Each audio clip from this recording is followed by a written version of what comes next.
तत्पुरुषाय विद्महे महादेवाय धीमहि तन्नो रुद्रः प्रचोदयात्। दीपं यदि परं ब्रह्म दीपं यदि जनार्दनः दीपो हरतु मे पापो पूजा दीप नमस्तुते।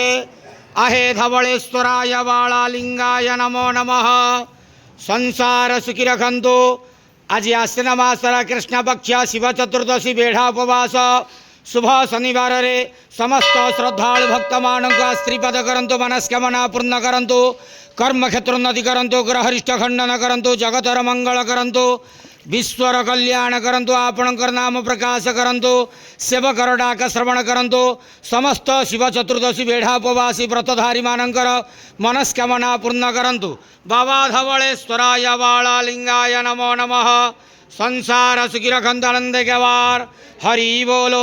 आज शिव चतुर्दशी बेढ़ा उपवास शुभ शनिवार रे समस्त श्रद्धालु भक्त मानकर मनस्कामना पूर्ण करंतु आनंद गवार हरि बोलो।